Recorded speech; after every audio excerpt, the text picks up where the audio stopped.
Salam alaikum wa rahmatullahi ta'ala wa barakatuh. Aujourd'hui, on va utiliser les nombres complexes pour donner les valeurs des sommes suivantes. Cn est égal à la somme k égale 0 jusqu'à n-1 du cosinus k pi sur 3. Et Sn égale à ce nombre. C'est à cette somme. Donc, pour répondre à cette question, on va faire une petite analyse. Donc, Cn est égal à la somme du cosinus de k pi sur 3. K varie de 0 jusqu'à n-1. On peut remarquer que cosinus θ, en général, c'est la partie réelle de exponentielle et θ. Et sinus θ, c'est la partie imaginaire de exponentielle et θ. Et la partie C, alpha i appartenant à R, du coefficient alpha k appartient à R, alors la partie réelle de la somme de alpha k zk avec ça des complexes k égale à une certaine valeur 1 jusqu'à p, c'est juste la somme des alpha k réels de zk. Mais faites attention là, ce coefficient-là appartient tous à R. Et la partie imaginaire de cette expression, alpha k zk, c'est pareil. C'était la somme des alpha k imaginaires de zk. Donc c'est à retenir. Mais faites attention, encore une fois, les scalaires sont, les alpha k sont des réels. Lorsqu'il s'agit des complexes, ça ne marche pas. Donc, notre Cn, normalement, c'est la partie réelle d'un complexe connu. C'est la somme des parties réelles de exponentielle i pi sur 3 à la puissance k. K égale à 0 jusqu'à n-1. Donc, il est donc intéressant, et donc il est égal à la réelle de cette somme.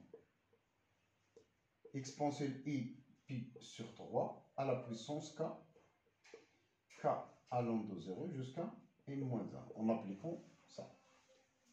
La somme des parties réelles des complexes, c'est la partie réelle de la somme, avec les alpha k sont tous égaux à 1. Donc, on doit donc calculer cette somme, c'est la partie réelle. Donc là, c'est la partie réelle. Donc ça, c'est une somme des termes successifs d'une suite géométrique d'horizons complexes, bien sûr, la raison complexe, exponentielle i pi sur 3.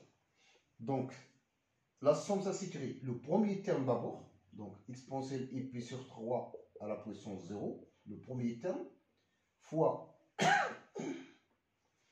exponentielle i pi sur 3, qui est la raison à la puissance, le nombre total de termes, qui est Cn, 0 jusqu'à n-1. Le nombre de termes, c'est n-1, moins 0 plus 1.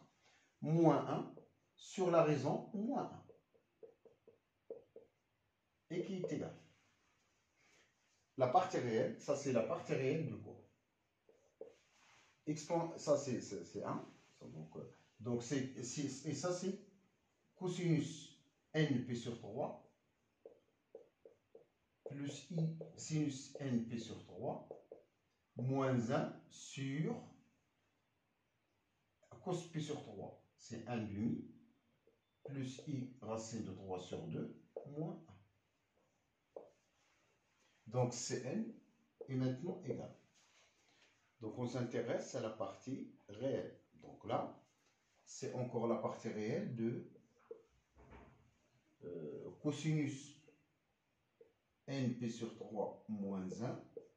C'est la partie, donc je regroupe, plus i sinus np sur 3, le tout sur, ça c'est 1 demi moins 1 demi, donc c'est moins 1 demi, plus i racine carrée de 3 sur 2. Et donc, je fais le conjugué alors, moins 1 sur 2 plus moins i racine de 3 sur 2, en bas et en haut, donc je multiplie par le conjugué. Donc voilà, moins 1 demi, le conjugué ici, moins 1 demi, moins i racine de 3 sur 2. Je conjugue, donc là, c'est la partie réelle de tout ça. Je sais bien que le dénominateur c'est du terme z fois z bar, donc c'est le module de z au carré. Donc je m'intéresse maintenant juste à la partie réelle. Z fois z bar, donc c'est 1 demi au carré plus racine de 3 sur 2, le tout au carré, donc c'est 1. Donc ce dénominateur là, ça en donne 1. C'est le module de complexe, moins 1 demi plus i racine de 3 sur 2. Donc le dénominateur, ça vaut 1. Donc là, c'est 1.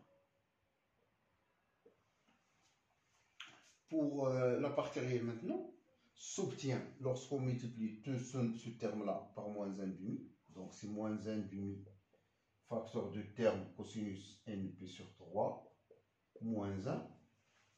Et aussi le terme attaché à i. Lorsqu'on fait bien sûr en considération les termes attachés à i, c'est ça.